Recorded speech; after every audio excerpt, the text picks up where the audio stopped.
जय माता दी दोस्तों। नवरात्रि व्रत की आप सभी को हार्दिक शुभकामनाएं।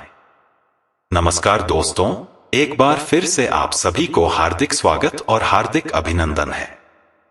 एक बार की बात है, देवर्षि नारद अपनी साधना और भ्रमण के दौरान कैलाश पर्वत पर पहुंचे।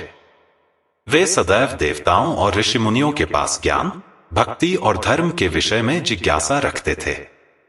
जब वे कैलाश पहुंचे तब वहां भगवान शिव ध्यान मग्न अवस्था में बैठे थे। नारद जी ने देखा कि भगवान शिव के चारों ओर दिव्य आभा फैल रही है और उनकी उपस्थिति से पूरा वातावरण शांति और श्रद्धा से भर गया है।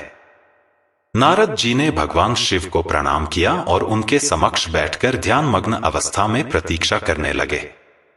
भगवान शिव ने कुछ समय बाद अपने नेत्र खोले और नारद जी को अपने सामने बैठे देखा। वे मुस्कुराए और बोले, देवर्षि, तुम्हारा इस स्थान पर स्वागत है। कहो, आज किस विषय में जिज्ञासा लेकर आए हो? नारद जी ने विनम्र स्वर में कहा, प्रभु, आपकी कृपा से मैं संपूर्ण लोकों का भ्रमण करता रहता हूं और इस बार मैं भक्तों के बीच नवरात्रि व्रत की महिमा और उसके महत्व को लेकर कई प्रकार की चर्चाएं सुन रहा था। मैंने यह सुना है कि नवरात्रि का व्रत मां दुर्गा की विशेष कृपा प्राप्त करने का श्रेष्ठ साधन है, लेकिन इसके पीछे के आध्यात्मिक और लौकिक रहस्यों को पूरी तरह से समझ नहीं पाया हूं। इसलिए मैं आपके पास आया हूं ताकि आप मुझे नवरात्रि व्रत की महिमा और उसके लाभों के बारे में विस्तार से बताएं। भगवान शिव ने देवर्षि नारद की इस जिज्ञासा को सुनकर हंसते हुए कहा, देवर्षि, तुम सदा ही धर्म, भक्ति और ज्ञान के प्रति उत्सुक रहते हो। यह बहुत अच्छा है कि तुमने नवरात्रि व्रत के बारे में जानने की इच्छा प्रकट की है। इस व्रत की महिमा अपार है और इसकी कथा और महत्व को सुनकर तुम न केवल स्वयं बल्कि समस्त लोकों के प्राणियों को भी इस ज्ञान से लाभान्वित कर सकते हो। इसलिए मैं तुम्हें नवरात्रि व्रत की कथा तथा उसके बाद उसके महत्व को बताऊंगा। इसलिए आप इस कथा को पूरा ध्यान से जरूर सुनिएगा। एक समय की बात है, एक नगर में एक गरीब वैश्य परिवार रहता था। उसका नाम धर्मदास था। धर्मदास का जीवन अत्यंत कठिनाइयों से भरा हुआ था। वह मेहनती और ईमानदार था, लेकिन उसकी मेहनत का उसे सही फल नहीं मिलता था। उसकी दुकान बहुत छोटी थी और उस पर भी ग्राहक नहीं आते थे। परिवार में उसकी पत्नी और 2 बच्चे थे जो उसके साथ गरीबी में अपना जीवन व्यतीत कर रहे थे। धर्मदास के पास जो थोड़ी बहुत पूंजी थी वह भी धीरे धीरे खत्म हो रही थी। परिवार के लिए रोजी रोटी जुटाना भी एक समस्या बनता जा रहा था। एक दिन धर्मदास दुखी मन से बैठा था, तभी नगर के एक साधु महात्मा उसके पास आए। साधु ने धर्मदास के चेहरे पर चिंता की रेखाएं देखी और पूछा, वत्स, तुम इतने दुखी क्यों हो? धर्मदास ने अपनी कठिनाइयों के बारे में साधु को बताया, महाराज, मैं बहुत गरीब हूं। मेरी दुकान में कोई ग्राहक नहीं आता और मेरे परिवार के लिए भोजन जुटाना भी कठिन हो गया है। मैं बहुत मेहनत करता हूं, लेकिन मेरी किस्मत साथ नहीं देती। साधु ने उसकी बात ध्यान से सुनी और बोले, वत्स, चिंता मत करो, तुम्हारे दुखों का अंत निकट है। तुम इस नवरात्रि मां दुर्गा के व्रत का पालन करो। पूरी श्रद्धा और विश्वास के साथ 9 दिनों तक मां दुर्गा की पूजा और उपवास करो। मां की कृपा से तुम्हारी समस्त परेशानियां दूर हो जाएंगी और तुम्हारा परिवार सुख समृद्धि से भर जाएगा। धर्मदास ने साधु की बातों को गंभीरता से लिया और नवरात्रि के व्रत का संकल्प लिया। उसने अपनी पत्नी को भी बताया और दोनों ने मिलकर पूरे नियमों का पालन करने का निर्णय लिया। उन्होंने घर में साफ सफाई की, मां दुर्गा की मूर्ति स्थापित की और व्रत शुरू किया। पहले दिन से ही धर्मदास और उसका परिवार पूरी श्रद्धा के साथ मां दुर्गा की पूजा में जुट गए। सुबह सुबह उठकर वे मां की आरती करते, भजन गाते और दिन भर उपवास रखते। उन्होंने हर दिन मां दुर्गा के 9 रूपों की पूजा की। जैसे जैसे दिन बीतते गए, धर्मदास के मन में सकारात्मकता और विश्वास बढ़ता गया। 9वें दिन व्रत के समापन पर धर्मदास ने कन्या पूजन किया और मां दुर्गा से प्रार्थना की कि उनकी कृपा से उनके जीवन में सुख समृद्धि आए। व्रत समाप्त होने के बाद धर्मदास को महसूस हुआ कि उसके मन में अद्भुत शांति और संतोष का भाव है। अगले दिन से चमत्कारिक रूप से चीजें बदलने लगीं। उसकी दुकान पर अचानक से ग्राहक आने लगे। धीरे धीरे उसकी दुकान की बिक्री बढ़ने लगी और कुछ ही दिनों में उसकी आय इतनी बढ़ गई कि वह परिवार की सभी जरूरतें पूरी करने लगा। उसकी स्थिति दिन ब दिन सुधरती गई और बहुत जल्द ही वह नगर के एक प्रतिष्ठित व्यापारी बन गया। धर्मदास के जीवन में जो परिवर्तन आया वह उसकी श्रद्धा, विश्वास और मां दुर्गा की कृपा का परिणाम था।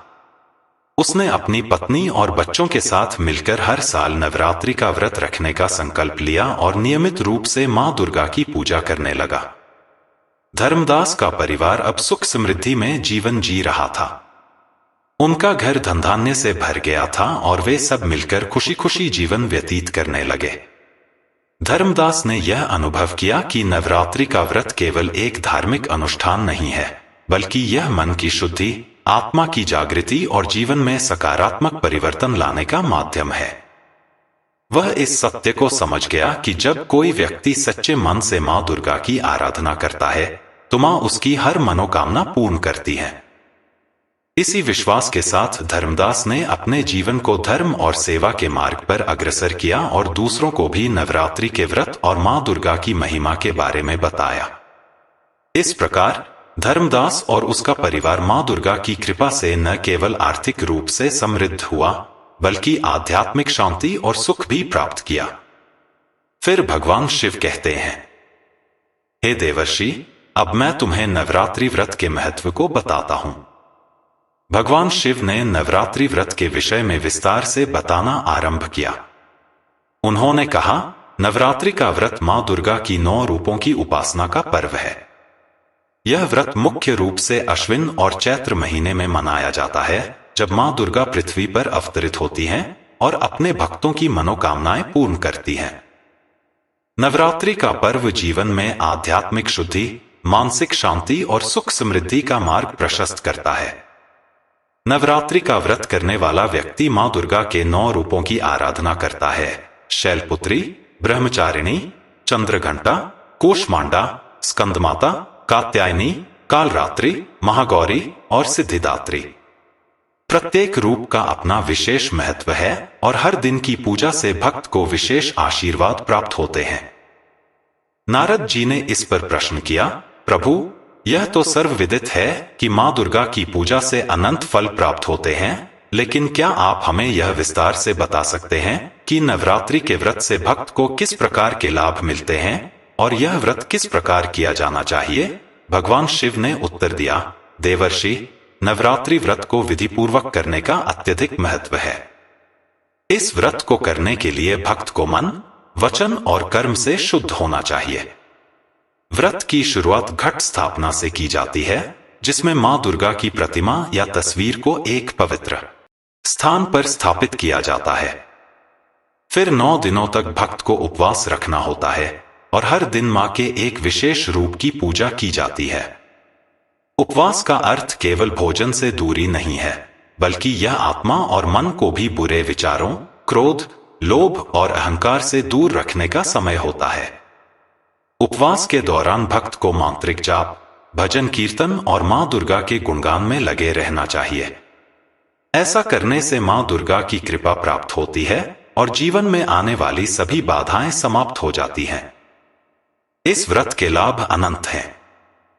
मां दुर्गा की कृपा से साधक को शारीरिक, मानसिक और आध्यात्मिक शांति प्राप्त होती है।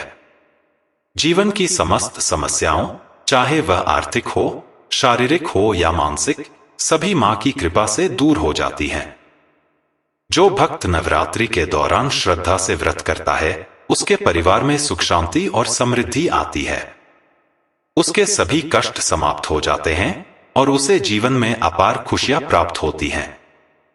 भगवान शिव ने फिर नारद जी को एक प्राचीन कथा सुनाई, जो नवरात्रि व्रत की महिमा को प्रकट करती है। उन्होंने कहा, बहुत समय पहले की बात है, राजा सुरथ नामक एक राजा थे, जो अपने राज्य को शत्रुओं द्वारा छीन लिए जाने के बाद बहुत दुखी हो गए थे। उनका राज्य उनसे छिन गया था और उनके अपने ही मंत्री और सैनिक उनके विरोधी हो गए थे। दुखी होकर वे वन में चले गए, जहां उनकी भेंट एक वैश्य से हुई जिसका नाम समाधि था। वह भी अपने जीवन में विभिन्न परेशानियों का सामना कर रहा था। उसका व्यापार नष्ट हो गया था और उसका परिवार भी उससे दूर हो गया था। दोनों दुखी होकर एक दिन महर्षि मेधा के आश्रम में पहुंचे।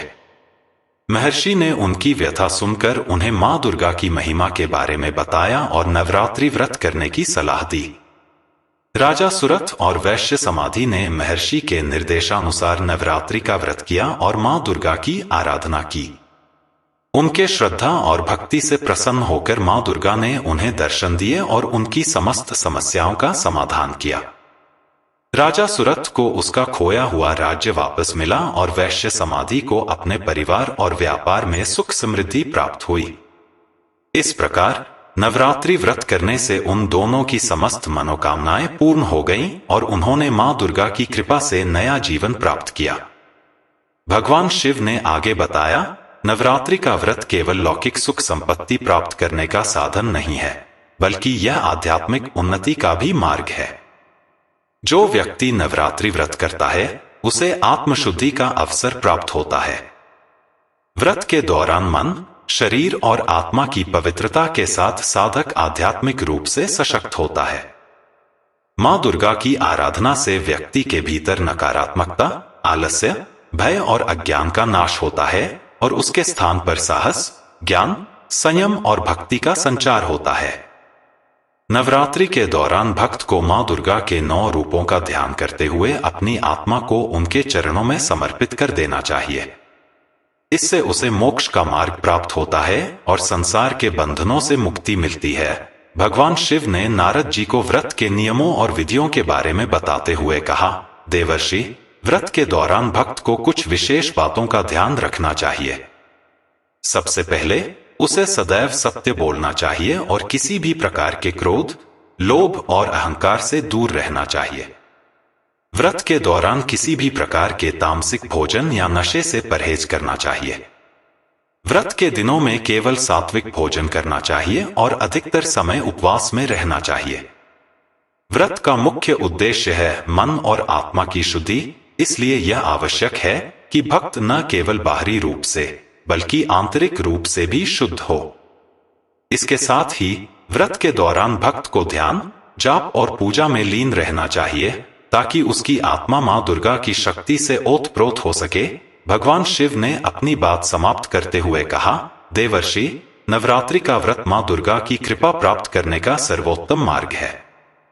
जो भक्त श्रद्धा और भक्ति से इस व्रत का पालन करते हैं वे न केवल इस जीवन में सुख और समृद्धि प्राप्त करते हैं, बल्कि उन्हें मोक्ष की प्राप्ति भी होती है।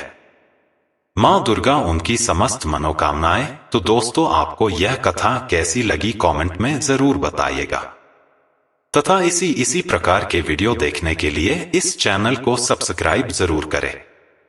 जय माता दी।